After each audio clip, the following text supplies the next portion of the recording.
اگر ایک مرد کی علامات پائی جاتی ہیں، ایک مرد کا کام کر سکتا ہے کہ نہیں کر سکتا ہے؟ نہیں، مرد کے اوصاف پائے جانا الگ چیز ہے، وہ سب پائے جا رہے ہیں، لیکن اس کے باوجود بھی ہو سکتا ہے اس کے اندر وہ قوت نہ ہو سکتا ہے، اسی لیے ہم کہتے ہیں کہ اس کا ٹیسٹ ہونا چاہیے، یعنی جس طرح میلان رہے گا اس کے حساب سے احکامات ہوں گے، اس حساب سے شادی ہوگی اگر وہ طاقت رکھتے ہیں۔ اچھا، یہ ٹیسٹ ہونے کا فائدہ کیا ہے؟ دیکھیے ٹیسٹ ہونے کا مسئلہ یہ ہے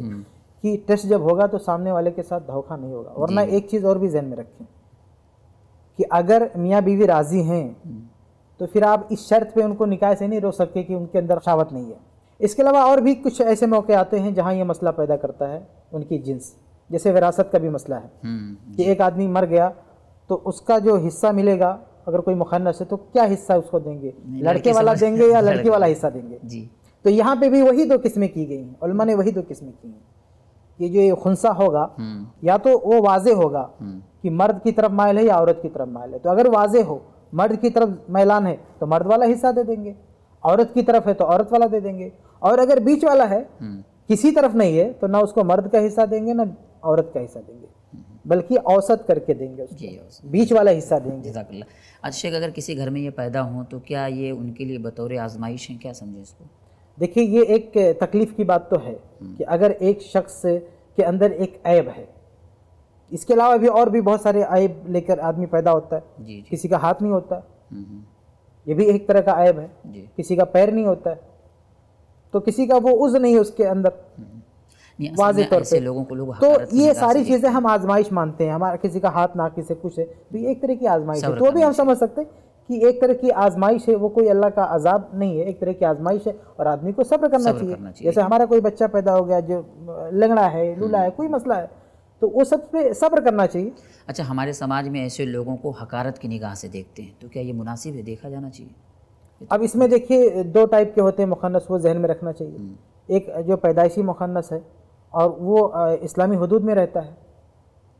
اس سے تجاوز نہیں کرتا ہے، تب تو وہ ہماری نفرت کا بالکل مستحق نہیں ہے۔ لیکن یہ جو دوسرے ٹائپ کے جو مخنث ہوتے ہیں ہمارے ماحول میں، جس پر علماء نے بہت ساری بحثیں بھی کی ہیں اور اللہ کے رسول نے لعنت بھیجی ہے، وہ والے کہ یہ اس ٹائپ کے جو مخنث ہیں جو حقیقت میں کتنے لوگ اس میں ہوتے بھی نہیں ہیں، وہ پیسہ کمانے کے لیے اور ناچ گانا کرنے کے لیے اس میں شامل ہو جاتے ہیں۔ تو ایسے لوگوں سے معاشرہ نفرت کرتا اور نفرت کرتے رہنا چاہیے۔ لیکن جو حقیقت میں پیدائشی میں جس کا اپنا کوئی قصور نہیں ہے، وہ مخنث ہو گیا، اور پھر وہ کوئی ان لوگوں کی مشابہت بھی اختیار نہیں کرتا، کوئی غلط کام بھی نہیں کرتا، تو اس سے ہم نفرت کیوں کریں گے؟ بالکل شیخ، اس سے جڑا ایک بہت بڑا مسئلہ ہے کہ عام طور پر دیکھا جا رہا ہے پورے ہندوستان کے اندر کہ جو مخنث جو ہجڑے ہوتے ہیں، انہوں نے اپنا پیشہ مانگنا اور کھانا بنا لیا، حالانکہ وہ مضبوط نوجوان ہوتے ہیں، تو کیا یہ درست ہے؟ اور ایسے لوگ اگر مانگیں تو کیا ان کو دیا جانا چاہیے؟ نہیں، بالکل نہیں۔ دیکھیے اگر یہ ہوتا کہ کوئی مخنث ہو گیا تو اب وہ جو ہے مانگے ہی، وہ اس کا پیدائشی حق ہو مانگنا،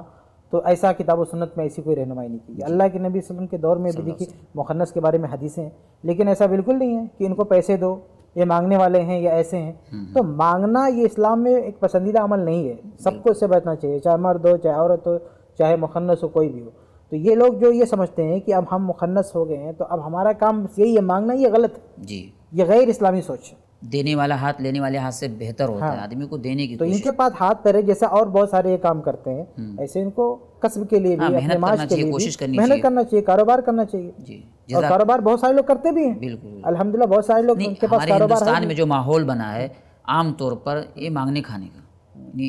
اس طرح کے جو لوگ ہوتے ہیں عام طور پر وہ مانگتے کھاتے ہیں اور باقاعدہ لوگ دیتے ہیں یہ سمجھ کر کہ یہ ہجڑے ہیں۔ ہاں، یہ غلط ہے۔ دیکھیے اس سے پہلے رواج بن چکا ہے، ہندوستان کے علاوہ بھی پرانے زمانے میں بھی